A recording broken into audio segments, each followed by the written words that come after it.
Something about how stiff the animations of LA Noire are is so funny. Like when Cole Phelps gets hit by a car and just completely just like fucking falls over sideways without any sort of reaction to it. As long as it's on the other side of the road.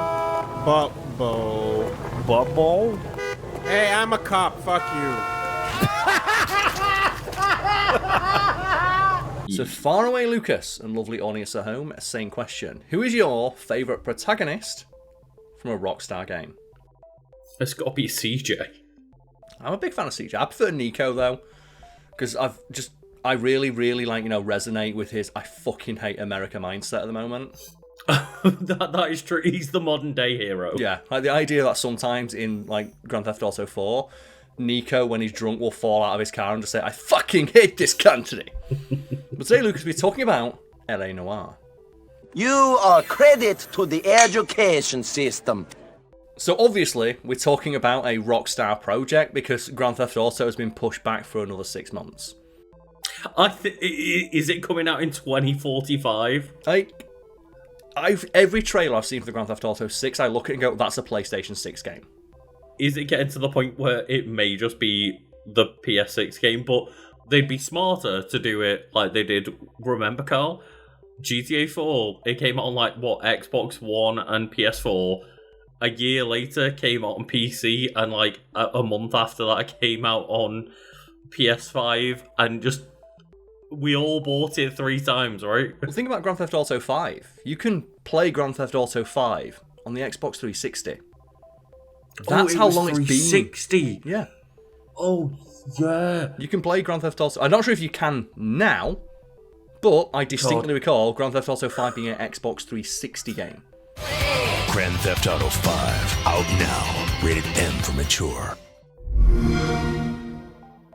It's been that long that I thought it was a generation later. No, it was 360 and PS3 to then Xbox One and PS4. Oh my god, we're so old. And the only reason why I believe any trailer for Grand Theft Auto 6 is because Rockstar is known for that polish. Yeah, if you look at GTA 5 and say that's an Xbox 360 game, you're a liar. Something we should clarify, Lucas, is that LA Noire, despite having the trappings of a Rockstar game, was not developed by Rockstar, it was published by them. It was developed by...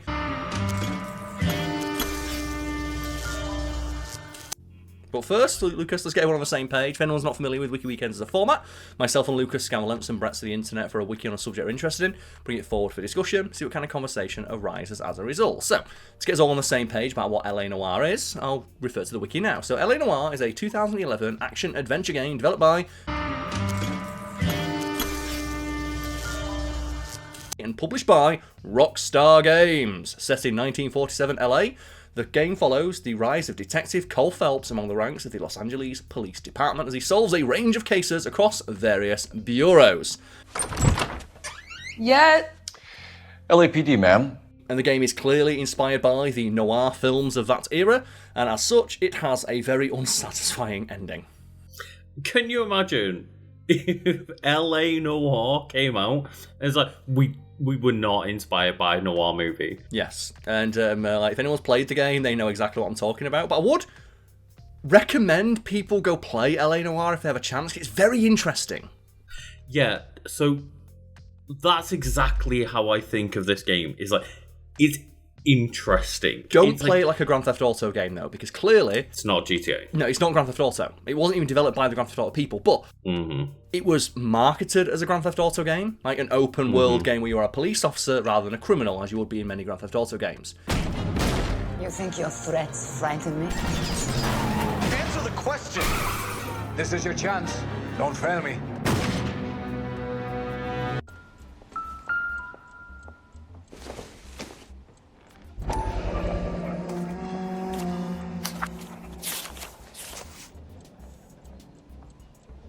And it's not that at all. It's a story-driven, detective game. And the open-world elements are so bare bones, they released an update for the game, I think, a couple of weeks after it was released. That just let you just time skip. Like, Cole Phelps just fucking learns instant transmission and can just teleport to the next part of the case. Because the open world was so poorly fleshed out, there's literally nothing to do in it except for, collect cars. You can't even pull out your gun when you're roaming around, which is, not realistic for a police game, but... No, they should be just whipping it out all day. But I played it as it came out because I was really excited about, from the trailers and stuff.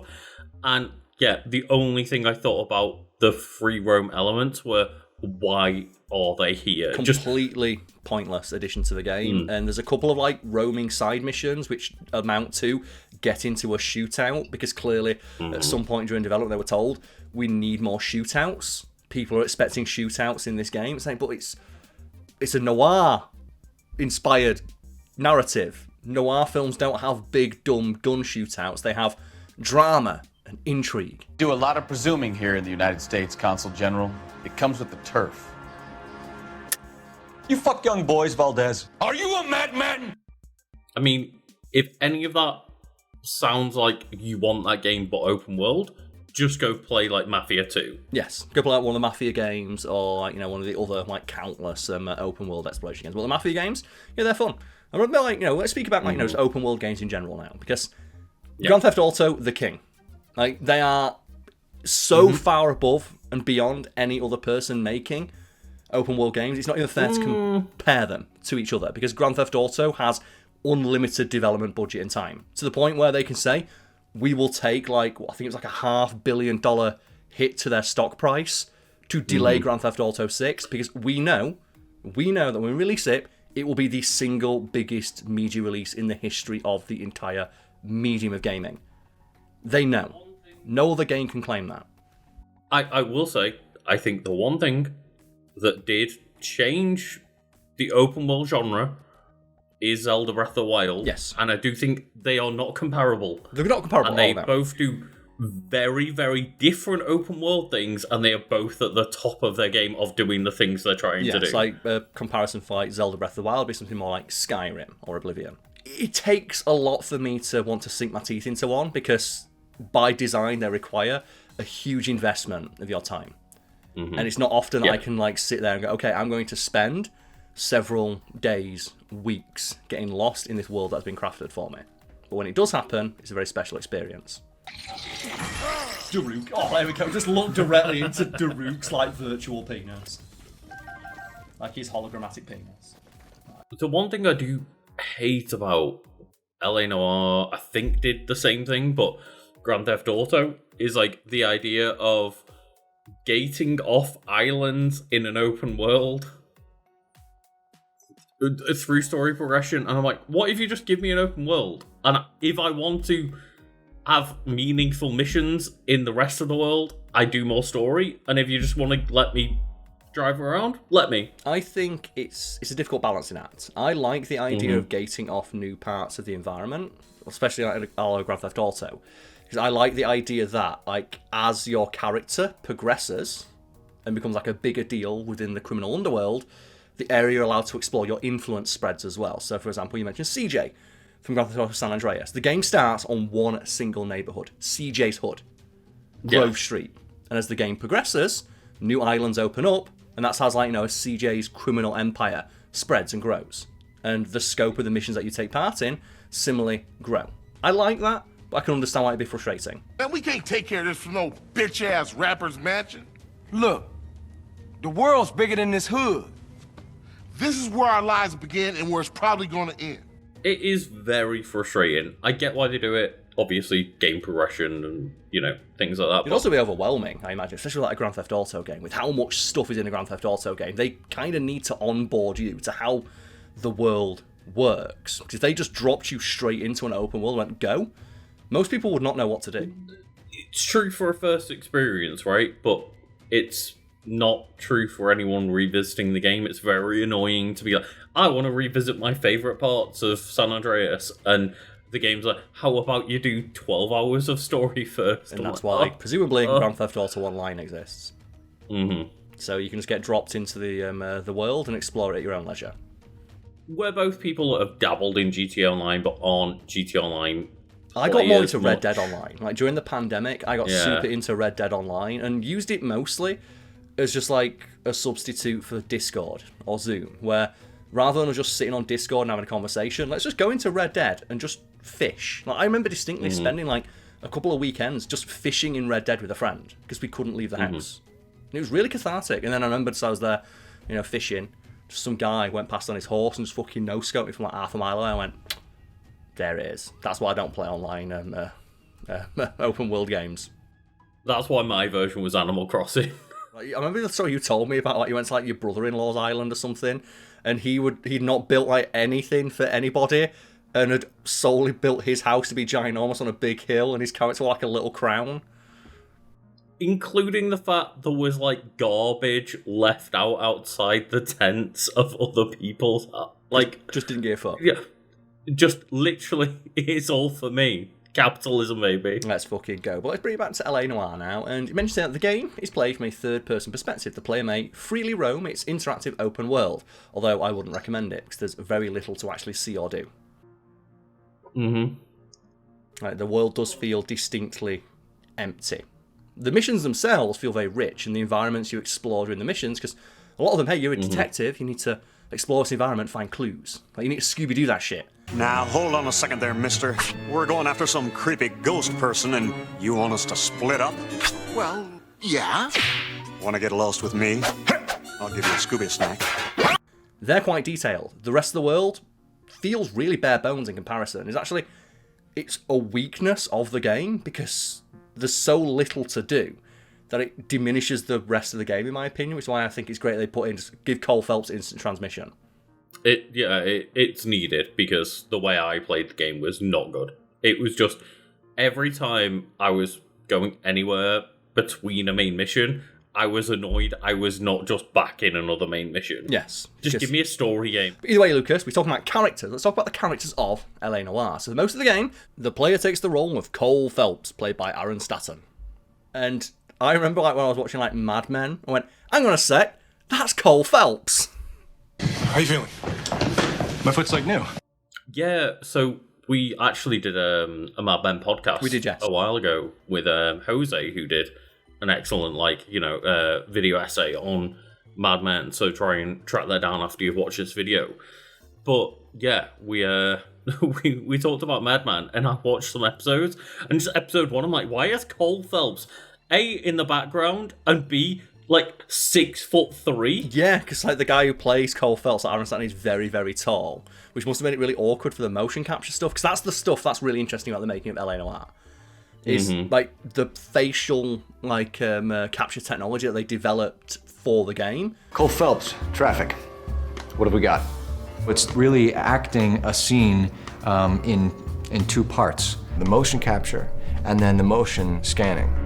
And they've talked about how we were basically required to set the game when we did, because we needed an excuse for nobody to have long hair like mine, because the way that the rigging for capturing the facial performances worked is they couldn't have any hair or anything on their face whatsoever.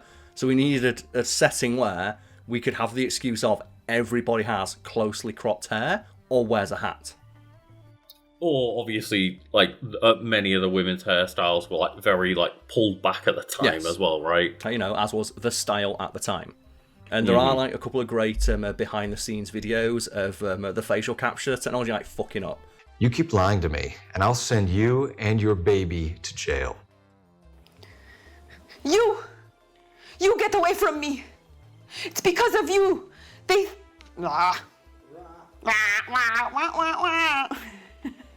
Walking in to do one of his scenes, and he sneezes midway through the shot, and it shows you what it looked like when they put it into the game, and you just see Cole Phelps' entire facial model just explode off the rig. LAPD.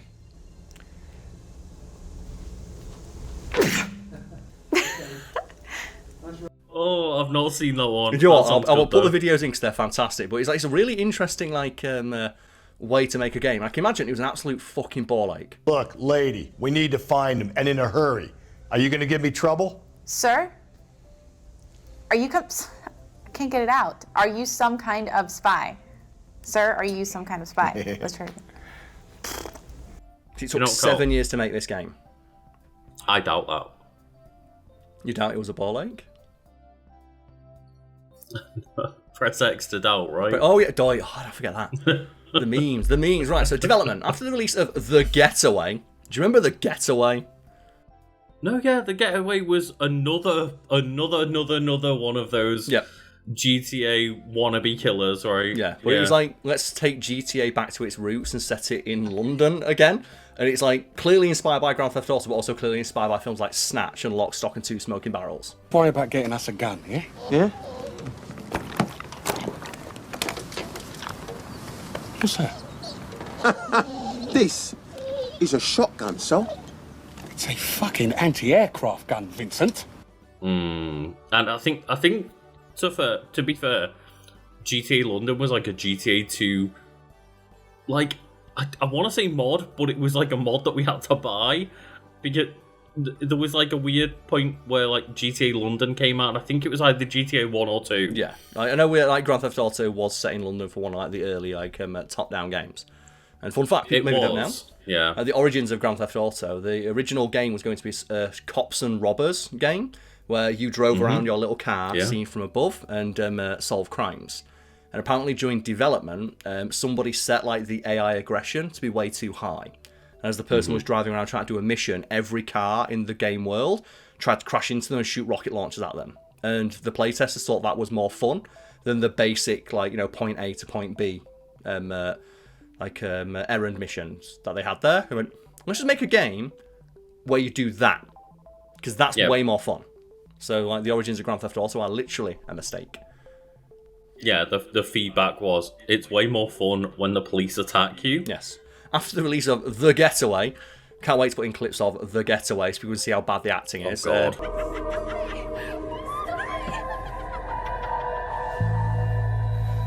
Be aware of each other, all right? Especially you, Mitchell. You all know procedure. Open fire to neutralise perceived threat, not before. Clear rooms, make arrests. Scouts reckon on Collins' crew. Writer and director Brendan McNamara left developer Team Soho and moved from London to his native Sydney. He founded the 6-person development team, Team Bondi, alongside former Team Soho developers. The development of LA Noire began shortly thereafter in 2004. God, that is wild to think that started in 2004. It's just the idea as well. It's like, we made The Getaway, now let's make something completely different and make But LA Noire. also get the Rockstar stamp of approval that they'll publish it. Yeah, that's the thing, like, we made, like, clearly The Getaway. It's its own thing, but very clearly it was aping the success of games like Grand Theft Auto, and then eventually, like, the company ended up being brought under the Rockstar umbrella. Yeah, there was very much around that era, just, you know, obviously in the comments, remind me of more, but I remember there being like, oh, there was the Grand Theft Auto games, obviously. Yes. But then there was the competitors of, like, The Getaway.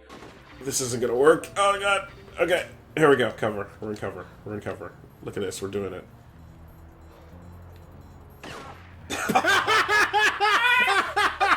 And what was your favourite of, like, the bad GTA clones? 'Cause I think everybody out there has an affinity for one of them. I'm quite a big fan of true crime, like Streets of LA. I like the idea of one of the things that True Crime Streets of LA did to differentiate itself from Grand Theft Auto is had a branching narrative system where if you failed a mission, you could just keep playing the game. And you would get a different ending to the game based on how you progress through each story. I like that as an idea because it did add replayability to the game.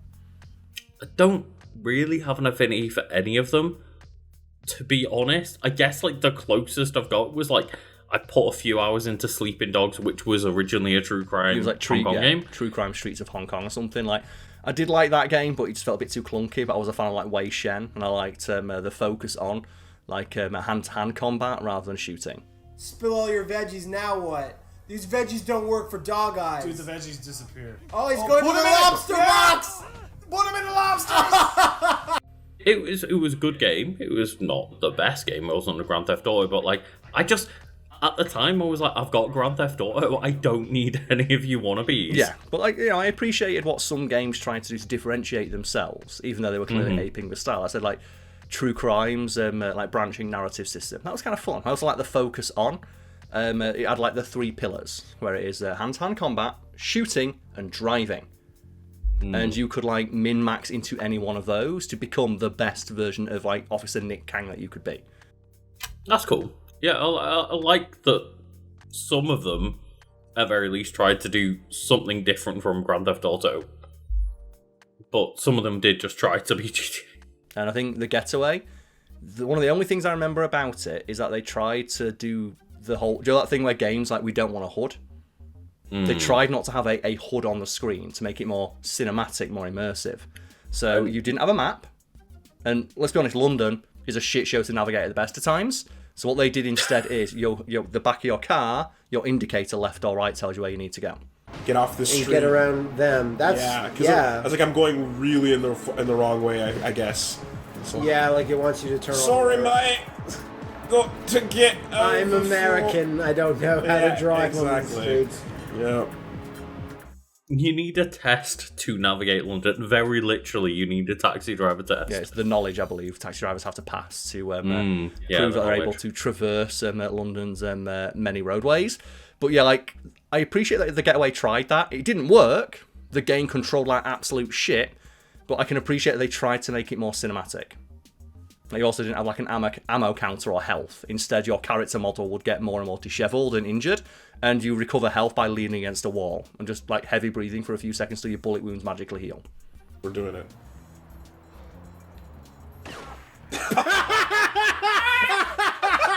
Yeah, and when Carl says HUD, obviously that is like the anagram for heads up display, yeah. Which just everything, all the information you see on screen. So when you see a game like, I mentioned it earlier, Breath of the Wild, like, do you want to see all the information or do you want to see just your hearts? That's like minimizing the HUD. Yes, I can appreciate that they tried to do that, of like, we're going to make it cinematic. No, I love games that do that. Like, speaking of Grand Theft Auto and Red Dead Redemption, the option to let your vehicle / horsicle just go into cinematic mode and travel. Yeah, I remember like when I was younger and I was like, you know, I'd like Grand Theft Auto Vice City. One of the things that I like doing is getting in a boat, putting on like the 80s radio station and just putting cinematic mode on and using it as a screensaver. So you just get like, you know, like Africa by Toto playing as you got this cool screensaver of a boat on the docks. It's fun. No, I appreciate games that do that. Of just like, oh, well, you're in a taxi to get to the world. Do you want to fast travel or do you want to just watch the world go by? Yeah. But always give you the option to fast travel. If you're going to do that, make sure you always have the option to turn that shit off. Because I want to know if my British gangster man, how many bullets I've got left in my gun. I don't care if in real life you just got to know, I don't shoot guns. Give me a prompt on screen telling me how many bullets I've got left in my gun. Tell me how many bullets I've got left in my shooter. I still, to this day, think one of my favourite unique gameplay mechanics, and I think it is pretty unique. Go for it, go on. Is just in Black, the PS2 game. It might have been on other consoles, but when you reloaded your mag, if, say, you shot like 3 bullets... You'd throw the mag away. ...out of 32, and you reloaded, those 29 bullets are gone. You've got to actually keep count of your bullets. Yes, and you know what? I think that's great. Someone out there likes that system. I fucking hate that system. I like the idea of it. I like the idea of it, and I appreciate that some people out there really like that. I know there was like World War I, World War II game where it has like realistic damage, so you get shot once, you're fucking dead. Mm-hmm. Just dead. It's like just one shot, one kill. Or like, you know, it's like Chivalry. Like people play that, like the hand-to-hand combat game where you can like, you know, get stabbed once, you're fucking dead. Some people appreciate realism. I'm playing my video games for escapism. I don't want it to reflect real life. If I actually went back and replayed Black, I think I would probably absolutely hate it. But I like the idea that they've tried something different. Try something different. That's the thing, like, you know, and that was a very heavily saturated genre, the first-person shooter genre. So just trying something new is always going to be of interest to me, even if I don't particularly like that system. But it's better than just like copying something wholesale, right? It's like, can I copy your homework? We'll change it up a little bit. Lanoia did, right? It's like, it gave us a very different game. I've never played a game that is like L.A. Noire. I have not, no. And, you know, in regards to L.A. Noire and its development, in 2006, that's when Rockstar Games handled the publishing rights. They were given them by Sony, and people from Team Bondi would fly to New York City at Rockstar's headquarters every couple of months, just to, like, you know, show them their progress and get advice. And Rockstar gave Team Bondi access to their entire system of support. So they got like advice and like help from all the officers Rockstar maintains all over the world. And it says here that amounted to a budget of more than $50 million, making it one of the singular most expensive video games to develop, which is kind of hilarious to look at, knowing that Grand Theft Auto 6 cost $1 billion, conservatively. Yeah, but even like other expensive games now are, what, 4 or 5 times that price? Like a Last of Us Part 2 or a Spider-Man 2 and things like that. Like a lot of the big premium, like especially PlayStation games, are 4 or 5 times that budget of the most expensive game 15 years ago. But it's interesting to know, right, like, are the most expensive video games ever, you fast forward like 15, 20 years and Grand Theft Auto 6 is being developed for $1 billion. Which is really funny considering that, yes, there's a lot of money that's been spent on it now, but the highest selling game ever is Minecraft. But like, we it's not even worth mentioning, is it? We know that Grand Theft Auto 6 is going to make $1 billion. It's going to be the single biggest release of all time. Like, it's not even, like I said earlier, it's not even worth comparing it to any other open world game. It's not fair. Grand Theft Auto 6's biggest competitor, and the only thing it actually needs to compete with, is Grand Theft Auto 5. And Grand Theft Auto 5 will become instantly obsolete the moment Grand Theft Auto 6 is released. They have zero competition. GTA 5 is the most profitable piece of media, not game, media ever.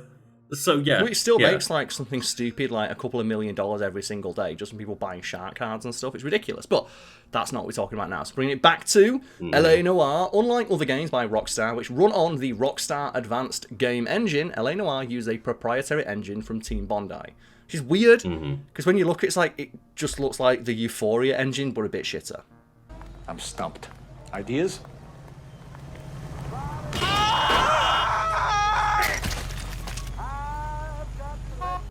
It looks like just a worse version of GTA 4, Which I think makes it a lot funnier, because I love the Euphoria engine. I love that, like, you know, it makes for interesting gameplay, and also the fact that your character will just eat shit in a really hilarious way.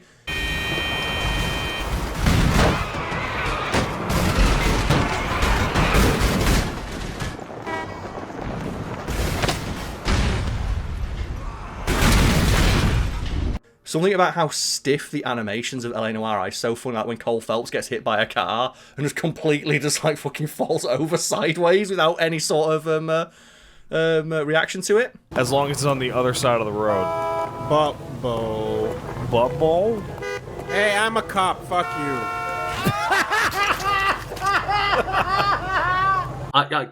I still think it's maybe one of the biggest tragedies of gaming. I don't know how horrible it was to work with, or whatever the reason it was done we're talking about. So people don't know Euphoria. It was an engine they used to make Grand Theft Auto 4. It's the reason why Grand Theft Auto 4's physics engine lets you do shit like this. Hey, there's a bowling alley up here. We should play.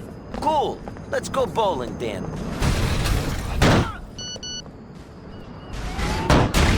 Cole, don't forget that the first game I think I played was Star Wars Force Unleashed using it. Which also used it, yes.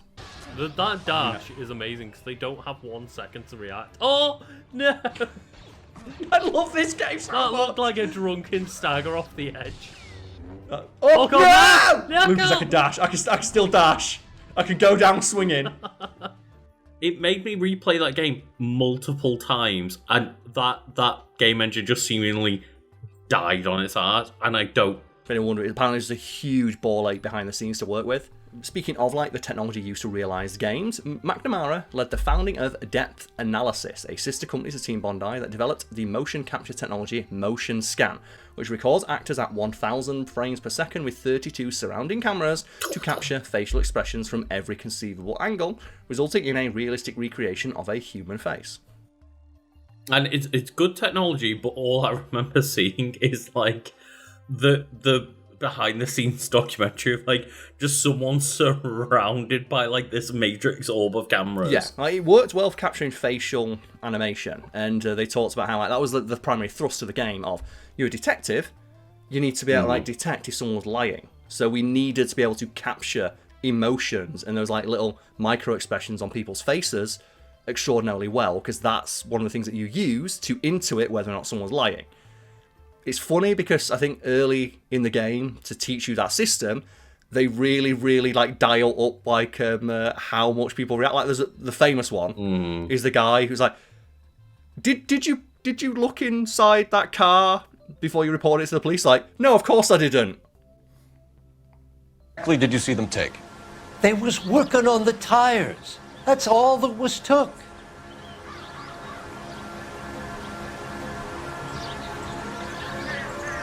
And he's like, okay, that's a bit silly, but it does help you learn that system by the end of the game. People's expressions are a lot more natural.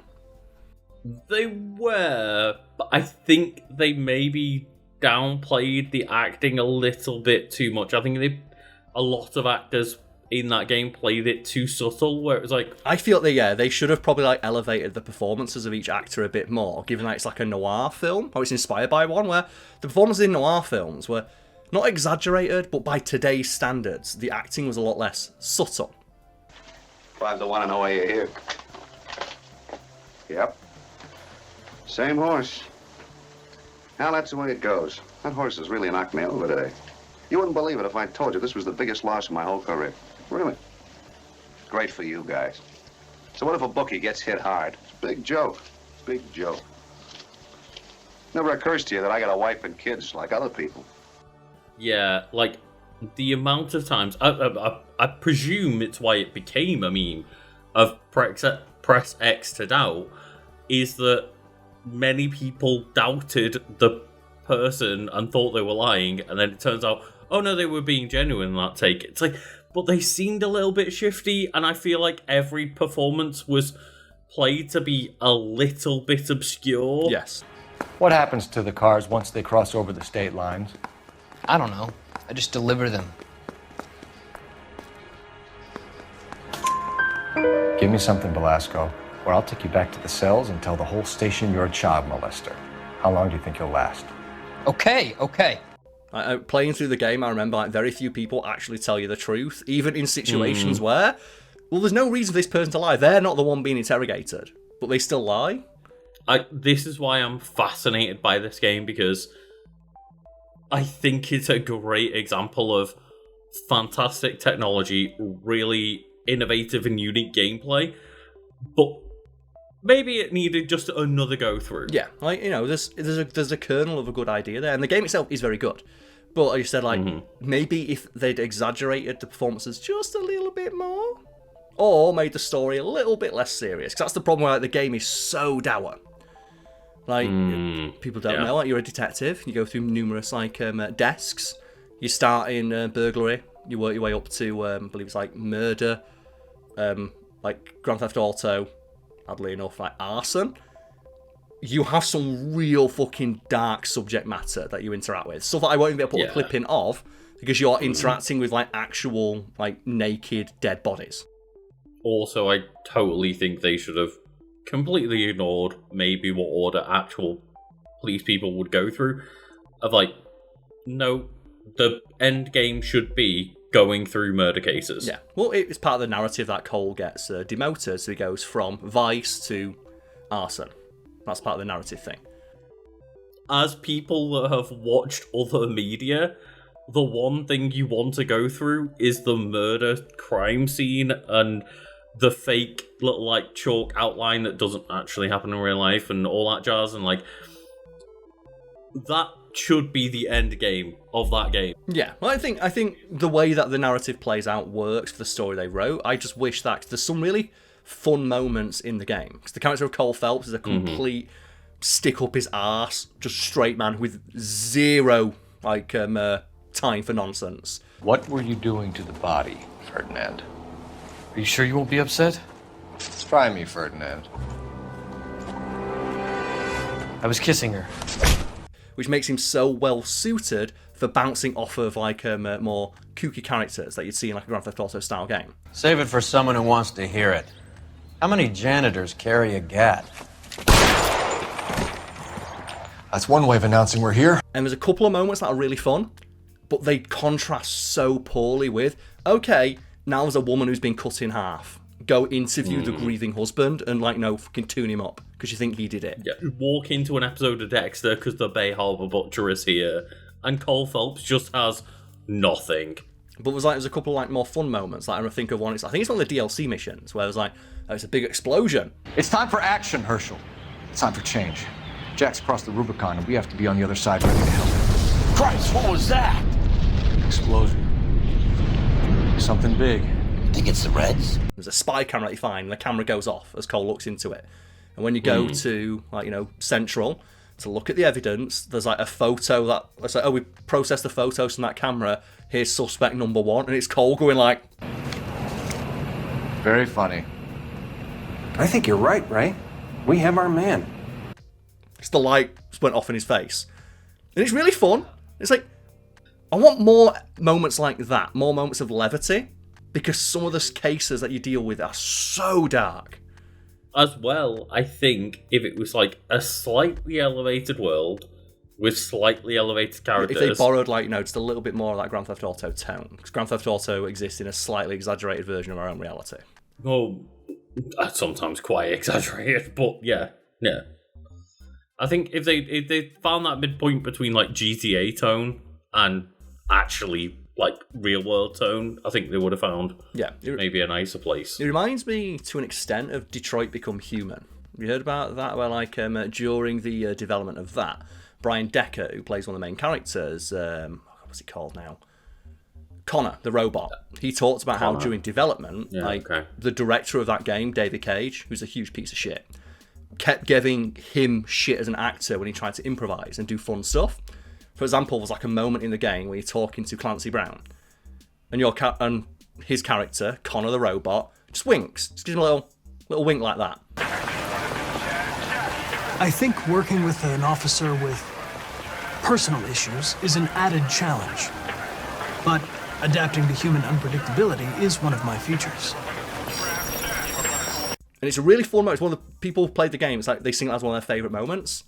When Brian Decker did that in a take, he was told, don't fucking do that, your character doesn't wink. It's like, but you want people to like my character, why not give him something fun he can do? Just one little bit of personality. I know he's a robot, but please. The whole point of that game is that the robots have personality, so why not let? They are people. In the debate of are robots people or not is the entire point of the game, and it's like, don't give the robot one bit of personality. Yeah. Same with like Aaron Stanton. There's a few moments in the game where you get to see him like try and tell a joke and it completely falls flat, and those moments are hilarious. Like they find a skull and he picks it up and he starts doing the soliloquy from Shakespeare. He's like, alas, poor Yorick. And no one around gets it. It's like, what are you doing, Phelps? See what you think. Alas, poor Yorick, I knew him, Horatio. Is it real?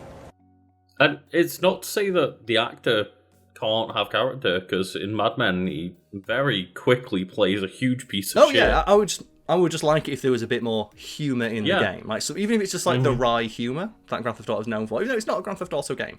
But we get back now to development. So building interiors are based on real Los Angeles buildings. The team extensively studied the Barclay Hotel, for example, for an accurate recreation in-game. They also took some artistic license with some things. You could say, slightly elevated version of the world. But the actual city of LA was very, very well modelled. I remember another example being Watch Dogs 2.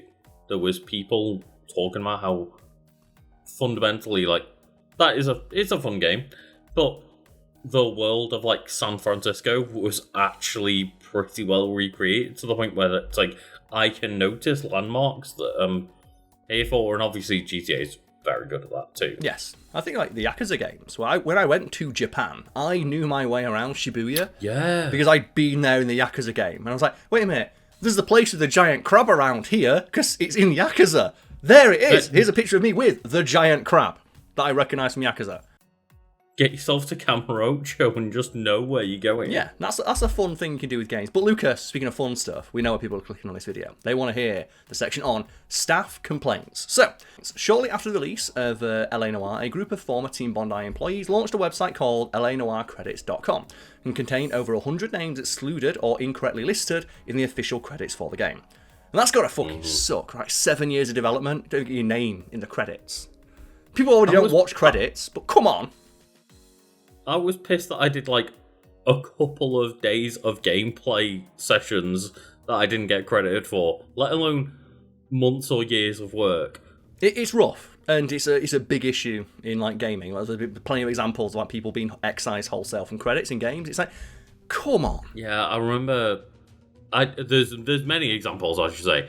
One was one of my favorite games, Metroid Dread. Is like, oh hey, anyone that worked for years on the game that didn't see it out till the very end, even if they got fired or let go, you know, not of their own fault, they didn't make it into the credits. It's like, oh hey, I just spent like 3 years on this. Can I have my credit? No, you didn't make it to game release. So my favourite example of this, it's possibly the biggest load of horse shit I've ever seen in a PR statement. And it is the TV show Spooks, which is a drama released by the BBC. And for that show, they didn't have any credits, and they instead had a link that you could follow to go to a website that had the credits on there. Oh. And the reason that shows do this is because, hey, the credits on a show, that's time that can be taken up by advertisements. That's why, for example, when you're watching like terrestrial TV or cable TV in America, the credits will either they'll speed up or they'll go to the corner of the screen so they can put advertising there. But legally, they have to have the credits there. And but it's BBC. It's publicly funded. Advertisement. They don't run ads. So when a BBC spokesperson was reached out to for an explanation, their response was something to the effect of, and I'll put the proper quote on screen, but a paraphrased version is, because the show deals with espionage, we wanted to maintain the verisimilitude of that idea in the show by not crediting anybody. It's like, what are you talking about? Absolutely fuck yourself. I've said it before. All I picture when I hear stories like this is just the management team execs are sat there like, okay, who here wants to eat a shit sandwich? So I don't want to eat a shit sandwich. One of you's got to eat a shit sandwich because we've fucked up Twitter's mad. So who gets paid the least? Who's going to go out there and read this prepared statement? Oh god, this is terrible. I know. Someone's got to read it. Someone's got to put a public statement that just is going to annihilate you. So again, you've got to go eat that shit sandwich, but I don't want to eat a shit sandwich. No one wants to eat a shit sandwich, but we've all got to do it sometime, and today's your turn. Eat your shit sandwich. Go on, put some sugar on it, it's fine. So, an anonymous employee claimed that they were working 10 to 12 hours every single day, including weekends. Following this, in a report by IGN, several anonymous members of the team publicly discussed the studio's managerial staff turnover rates, working hours and conditions associated with LA Noire. Some claim that McNamara had been controlling and verbally abusive, and others spoke about their increased workload as a result of high turnover. Several referenced the ongoing crunch throughout development, and one claimed to occasionally casually work between 80 and 110 hours per week to meet milestones. Some ex-employees claim they were also not paid for their overtime. Video games. I've just had a weekend off, but the previous couple of weeks worked around that amount of time between my two jobs. Like, 2 weeks of that absolutely put me on my ass to be incapable of basically being a human. And I can't imagine what months of that does to a person. Did I mention earlier, Lucas, that sometimes when you have controversies like this, just a member of the team has got to go eat that shit sandwich? The person who seemingly got told to go eat that shit sandwich was one, David Hieronymus, as well as senior gameplay programmer Charles Lebeffre. They rebut the claims, acknowledging that while crunch was unfortunate, it's a inevitable part of production, and they were not aware of any unpaid overtime or abusive working conditions. Even though I think most people would argue forcing people to work hundreds of hours per week constitutes an abusive work environment. I want anyone who is ever mad at a game saying we're delaying to avoid crunch, which not necessarily with GTA 6, it may be a way shittier case, but I want them to work 80 to 110 hours every week and then not get credit see for what that they work. say after that. Yeah. I want to see what they say after that. Yeah. One of the worst parts, like it's so subtle. But I mentioned earlier, like I started this video about asking your favorite Rockstar game, and then I quickly acknowledged that this is not a Rockstar game. It's published by them. Part of the reason why a lot of people might think that LA Noire is a Rockstar game, like that they developed it, is because Rockstar redesigned the logo for the game to put their name on it. So people may recall that the name of like LA Noire is officially Rockstar Games Presents LA Noire. And the original logo was just LA Noire. And apparently Team Bondi sent that to Rockstar for approval, and Rockstar sent back a different version with their name on it and not Team Bondi's. That's fucked up, right? No, it's totally fucked up. And I was gonna say, at least like when Hideo Kojima's like Hideo Kojima Presents Death Stranding or some shit like that, or Metal Gear Solid 5, it's like at least Hideo Kojima was one of the main people on top of that game, and there's many people working on that game. I don't want to discredit them. The like authors do take too much credit, but at least they were there. Yeah, so that's why I think like I imagine we might have some comments from people who just watched the first 5 seconds of the video and thought, well, actually, it's not a Rockstar game; it's Team Bondi. Also, it is Team Bondi. I believe it's Bondi Beach, but some people say Bondi. I'm saying Bondi because I've always heard it Bondi Beach, and it's like an Australian studio. The crazy days of a Bondi summer have begun. Once again, Spirit right in front of the no swimming sign. 8 men stand guard over a kilometre of beach. And McNamara felt that he had been unfairly maligned by many ex-employees, noting that other artists and businessmen in other industries, for example Steve Jobs, Sam Peckinpah and Werner Herzog, had performed worse actions than he had with much less vilification. What a great like counter to the claims that you were like, you know, an abusive piece of shit to your staff, of like, well, sometimes other auteurs are also huge pieces of shit to the people that work for them. You're a horrible person. Well, other people have been worse. Steve Jobs was an asshole. It's like, yeah, he was. What's your counter? Like, that you're not as much of an asshole as Steve Jobs was? But you're not say you're not an asshole. You're just less of an asshole. But yes, that's LA Noire. Folks at home, let us know what you think of the game and other Rockstar projects, even though this isn't a Rockstar. Well, it is a Rockstar project, but it's not a Rockstar game. It's an interesting. No, it's the same as saying like, oh, that's not a PlayStation game though, right? Or that's not a Nintendo game. It's like, it still is. Still is. Got their approval, got their publishing. It's a fun game, and I like that it took a chance. It's one of the most unique games out of that industry, and arguably nothing has done anything like it since. No, and I think like narrative-wise, it's really, really fun. Like in the sense that like the story itself is not fun, but the idea that you're effectively playing an interactive movie. But it's like probably one of the most involved experiences that is trying to get that idea across.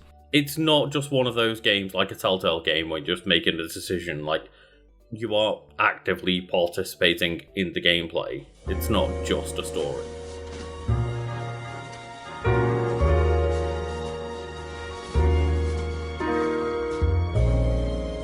Oh, what a funny story. Thank you, Carl Lucas. Oh, no, don't. Oh, yeah, we're reacting to the content we just made. I'm like, what are you doing, you idiot?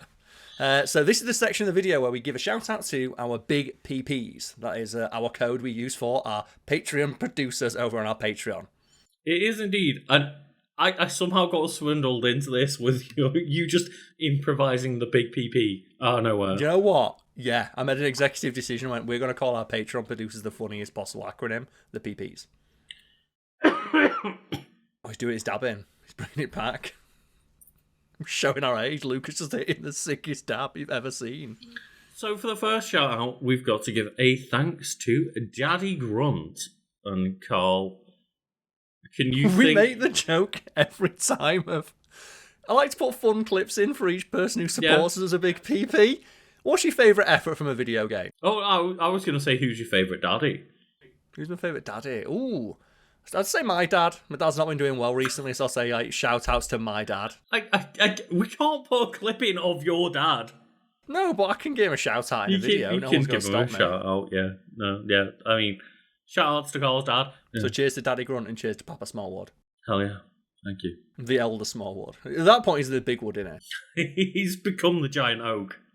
He has indeed, yes. But the next person to shout out is a person who's been supporting our content for a while now, and they seemingly want to see me suffer by taking a gauntlet I threw down many years ago, dipping in a bit of dog poo and slapping me across the chops, because they always submit their Patreon producer name in a language I do not speak. I believe Nahuatl. So I'm going to give it my best shot now. So Tinakui, Horshata, Octilane, Tomi, Sema, Sikapatia, Ta, Zemo, Tekpacho, Nitla, Machtia, Ipan, Kolta, Machtiployan, And then they have parentheses, you said a different la. Because they got cut off by the character limit over on Patreon. And you know what? I'm reaching my fucking limit with these pronunciations. I keep throwing Carl to that one specifically because I'm like, go on, explain this. You are the one that threw down the mantle of fuck it, make it a different language. I'll do it. And so behind the scenes, me and Lucas say, okay, what order are we going to go in for these shout-outs? And Lucas always mysteriously picks the order where I have to say the hard-to-pronounce names. No, I don't. I specifically always just say, which one does Tiniqui Horchata come into? Give Carl that one, because you're the one who threw down that gauntlet. We're supposed to be in this together.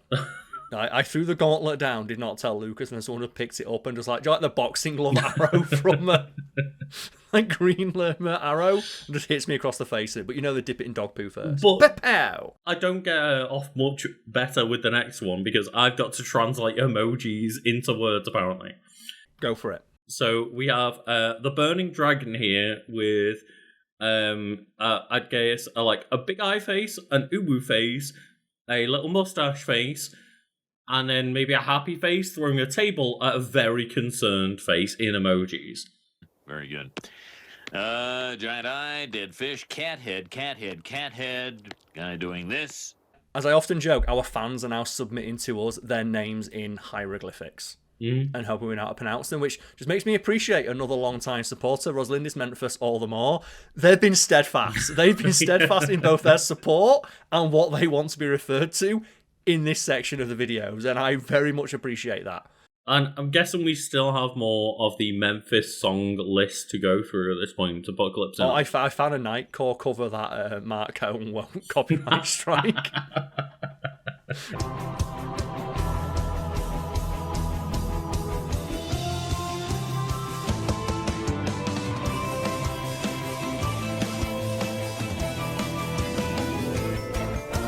Because I had to make it slightly more Nightcore, because I like to put in clips that we can like slot in the shout-outs to our big PPs in. Mm-hmm. And for Rosalindis Memphis, I keep trying to put in a clip from Mark Combs walking in Memphis. And I found a Nightcore cover that I additionally sped up to make it even more Nightcore.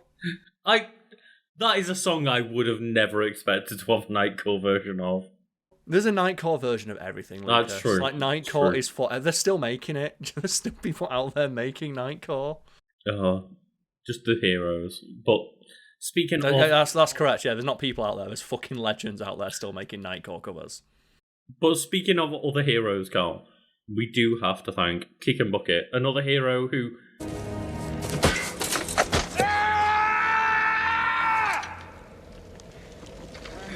Again, we don't mind that people are changing their names to make it more difficult for us. We do still encourage it. I know that we make the joke of like, how dare you? But we still encourage you to just make it difficult for us because it's funny for content, right? Yeah, like some people, some members of our audience like shooting us in the backs of the knees and watching us crawl over broken glass.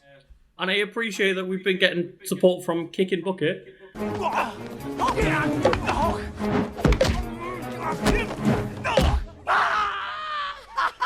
Feels good. Who has not decided to do that. They've just, again, kept it simple. But, yeah, I would say to people who are watching this, who are like, man, they really don't like that we're making it difficult. It's like, we do. We're just trying to make this fun. Another element that plays into it is that we personally feel bad if we can't pronounce the name, because then the person isn't getting the proper credit we feel they deserve. It is indeed, yes. And next person we move on to, another long-time supporter. We know this because they say in their name, which is Be of Awesome. This month marks 1 year of Patreon support. Here's to another. Cheers. Beer glass emoji. Clink. Beer glass emoji. And I'm not drinking because it's 1 o'clock in the afternoon, but tink. I mean, I'm drinking some squash, but yeah, clink. Yeah. I thought you were going to smash that into your camera then. Like you smash it into your camera and then just like smash cut to me and you like in our Discord being like, look guys, we need some more Patreon support because Lucas has no camera. I need another 500 quid for a camera, please. Yeah. Oh yeah, the equipment, people probably think like, these videos look real cheap, the equipment's not cheap. Yeah, no, unfortunately not. It's because those fact fiend coffers were pretty deep back in the day, eh? Allowance day, ding, ding, ding, ding, ding. You don't deserve an allowance. Sure we do. Ding, ding, ding, ding, ding, ding, ding, ding, ding, ding, ding. Ice cream man, ice cream man. But the next person we have to thank that also is helping pay towards those expensive equipment costs is Ghost, Little Ghost, Ghost. And those ghosts are little emojis. That's so my you. favourite nursery rhyme. Ghost, Little Ghost, Ghost.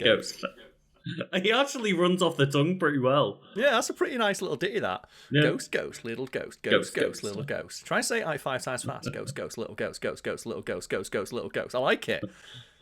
You put a bit of Nightcore behind that. We've got the makings of a song. We've got the makings of a smash hit there. Do we have the rights to that, or does Little Ghost? Well, they'll get a producer's credit. The PP credit. Yeah, they get a big PP, and they'll be credited on the album as a big PP. But someone else we need to credit is Split Screen, and their name in full is Split Screen asks, would pharaohs think Anubis Girls and Curse of Ra are peak? Lucas, you're more online than I am. What is an Anubis Girl, and are we going to have to edit this because it's a thing we can't put a clip in or picture of? So I'm not fully sure, because I googled the term Anubis Girl, and the first thing that came up was a fandom of the House of Anubis category females. So it might be the women from the House of Anubis. It may just be girls that look like the fictional mythical character Anubis. I'm not 100% sure. And then the Pharaoh's Curse seems to just be like the curse of Ra. And it seems to like be like memes which involve like Egyptian curses of people being like covered in sand. Yeah, is anybody out there more online than myself or Lucas who can explain this reference to us? Because I don't get it. If they're talking like just girls doing cosplay as Anubis, I'm all on board with that, but I don't think that's what this is.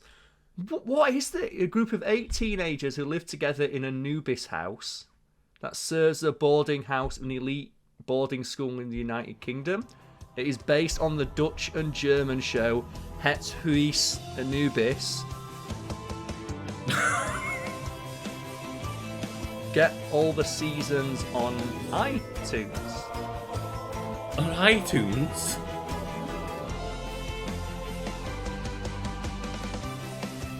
That's enough internet for today.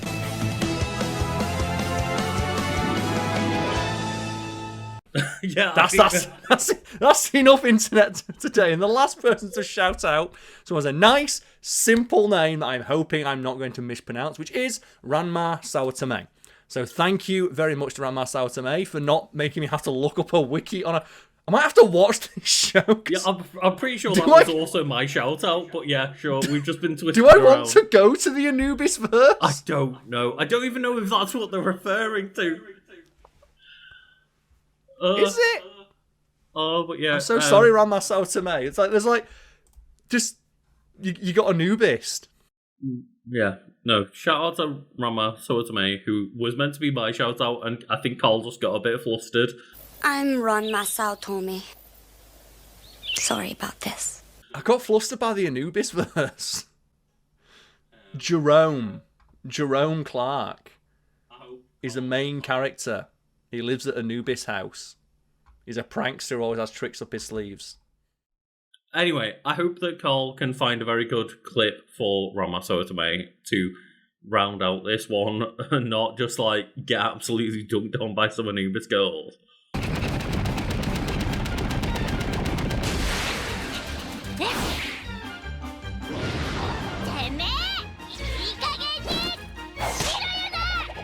Internet, help us. Internet, please. In more ways than one, you can also support us on Patreon and like send us down more weird internet rabbit holes if that is your goal.